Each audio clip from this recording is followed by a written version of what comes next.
Hello, welcome back to Chris's Beer Reviews. It's time for a beer review. How are you? Hope you're doing really well. It's time for two beer reviews, in fact. It's going to be a little bit of a face-off on this video.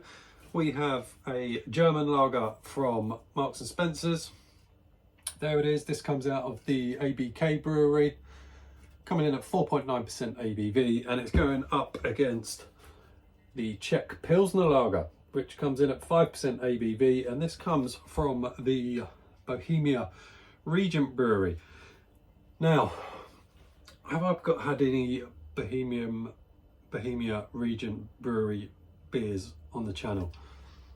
I can't remember if I have, but I have had a lot of their beers, and I've never been overly impressed with Bohemia Regent Brewery. I find their pilsners are just a little bit aggressive in the mouth. They just don't have a great mouthfeel. A lot of carbonation, and just this kind of aggressive feel. It's difficult to explain, but I don't think I've ever had them on the channel, but I've definitely been through quite a few of their beers when I've been making purchases from Trembling Madness. So, not a good start for the Czech Pilsner lager, because it's from the Bohemia Regent Brewery, which I've said 4 or 5 times now. ABK beers are okay. They're not bad beers, ABK, but you certainly get better lagers than the ABK brewery. But there it is again. There they are together. Waffled on a lot. 330ml cans. Bought them as a 4-pack. Thought let's put them head to head. See what they're all about. Both from Marks and Spencer's. So a bit of the old supermarket vibe. But nice simple artwork on the cans, like that. Let's pop the German lager in there.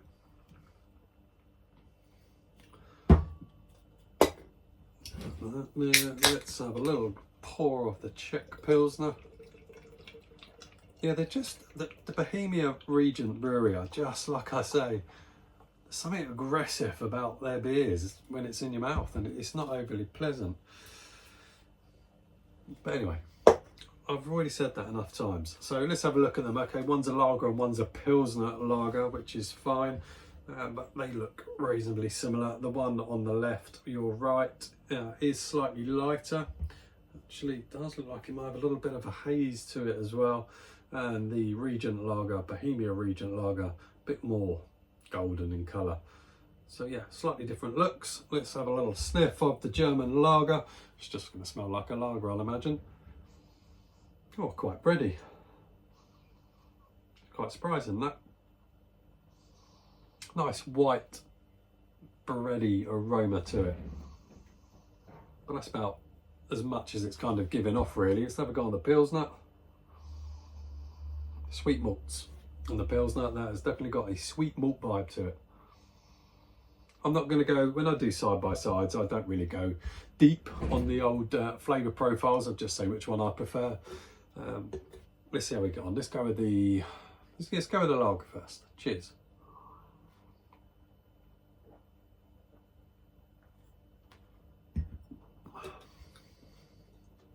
It's okay. That is all right.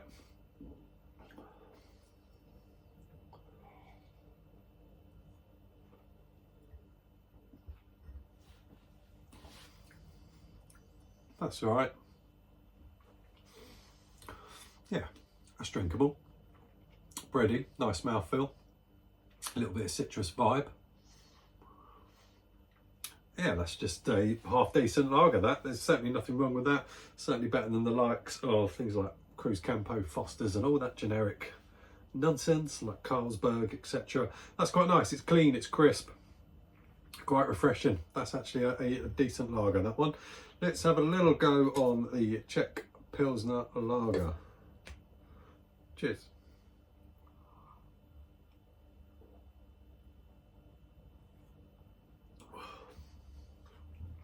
There you go. It does. I don't know what it is about Bohemia. I don't know what it is about the way they brew. But they do have an aggressive mouthfeel. Am I the only one that thinks their mouthfeel of Bohemia Regent Brewery are aggressive? It's a strange word to use, but it really lines your mouth. And it does kind of make you salivate and kind of want to go back and drink more. It kind of dry, it is quite drying in that sense. It is very peppery as well, which is good. I like the pepperiness. You should get that in a Pilsner. but it just feels aggressive in the gob, and I don't know how to explain that aggressive vibe. Definitely really peppery, definitely really carbonated. There's almost a bit of a metallic-y vibe to it as well, which kind of adds to that aggressive feel. It's odd. It's really sweet malt. It's definitely got a sweet malt vibe to it. Not much. There's not going to be a lot on the ingredients here. Water, malted barley, hops and yeast. Pardon me. What have we got in the German? Water, barley malt, hops and yeast. Simple ingredients, but simple ingredients make good lagers. Let's go again with the German. Oh, the carbonation.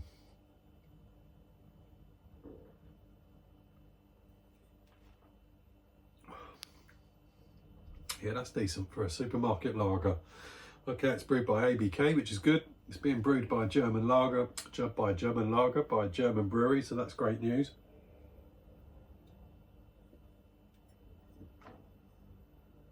Yeah, that's nice. That is a decent lager. If it wasn't in 330ml cans, I'd buy that fairly regularly and have it as a fridge filler, etc. 4.9%, decent ABV for a lager.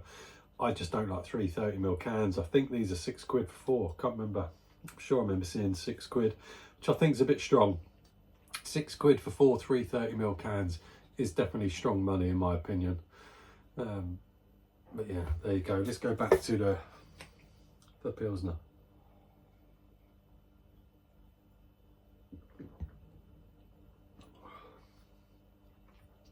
That's got a crisp element to it. Very dry, and like I say, 5% ABV. Out the two, I'm drinking the German lager all day long. It's a bit aggressive. Am I on my own on that? Tell me if I'm just weird. There you go. Thank you very much for watching. I will see you all soon on another video. Take care. Bye now.